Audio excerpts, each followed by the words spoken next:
Well, that was eventful. 8 yellow cards, 5 disallowed goals, 2 red cards, a first Premier League hat-trick for Nicholas Jackson, and Tottenham Hotspur's first defeat of the season. Without a doubt, the most incident-packed first half of football that I've watched in a long time. Usually when that happens, the second half of the game is usually a dull affair, but in this game it was almost as eventful as the first.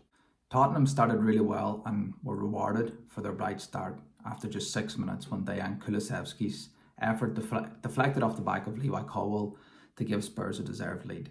Spurs were a fraction away from doubling their lead when Heung-min Son was shown to be narrowly offside, following a cool finish after an excellent cross from Brennan Johnson. Minutes later, chaos ensued.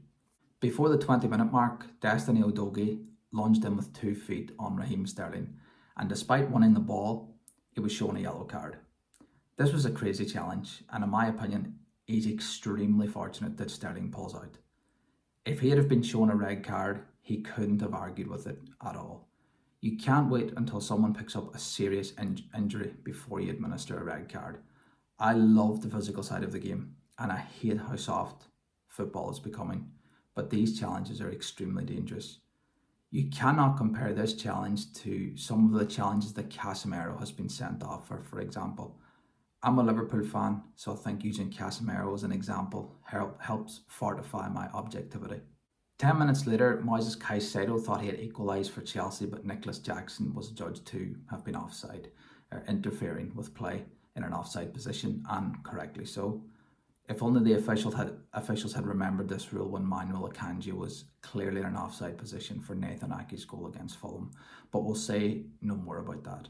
However, in the build-up to the goal, Christian Romero lunged in on Enzo Fernandez in the box, and despite winning the ball, he catches Fernandez with a straight leg on the shin. I know a lot of Spurs fans weren't happy with the decision, but this is a stonewall red card. It's a disgraceful tackle. Yes, he wins the ball, but he straightens his leg as he follows through. That's not a natural movement. And having watched Romero for a few seasons now, he's certainly capable of such a violent challenge. He's a brilliant central defender, and there's so much to like about his game, but he's a fucking thug. Cole Palmer converted from the spot despite Vicario getting a really good hand to it. Chelsea went at half-time with a 1-0 lead. But before half-time, Mickey van de Ven pulled his hamstring. There was a scuffle between Pape Sarr and Levi Colwill, and a flailing arm from Reece James which caught Udogie. I must admit that James did look a bit worried about a potential red card, but perhaps in reading too much into it.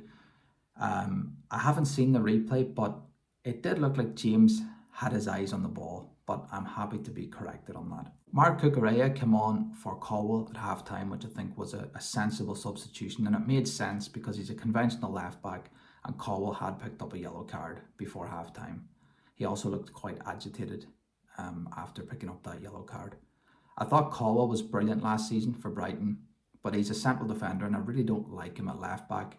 I know Ben Chilwell is injured and Cucurella hasn't exactly been a model of consistency since signing for Chelsea. And I know he's had some decent games there, but he's definitely not the answer going forward, both literally and figuratively. Just 10 minutes into the second half, Chelsea broke on Spurs and had a 3v2 in their favour, which Sterling messed up the opportunity by playing a poor pass to Cole Palmer, I think it was, before retrieving the ball, darting wide and being hacked down by Udogie. Second yellow card, Spurs down to 9 men. Despite Spurs being down to 9 men and missing 3 of their first choice back four, they continued to play a high line and press Chelsea. If it works, you're a genius, but if it doesn't, you can potentially look a bit daft with this approach. When Ange Postecoglou was quizzed on why he decided to play such a high line with 9 men, he responded, that's just who we are, mate. I know he seems to be uncompromising in his philosophy, but I really wonder if he would have done the same against the likes of Manchester City, Liverpool or Arsenal. Perhaps he would have.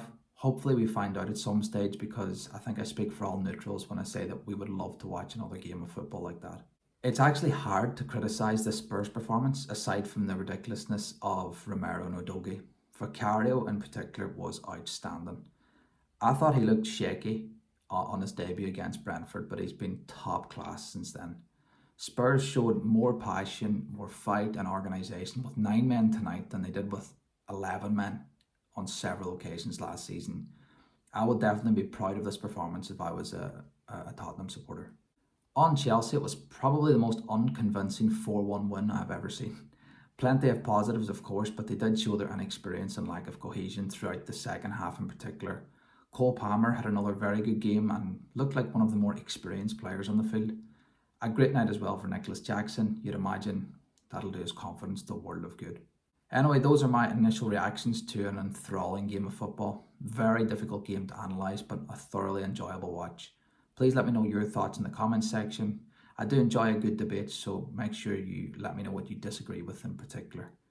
Thank you for watching. Please give this video a like and subscribe for more football related content coming this weekend. Cheers.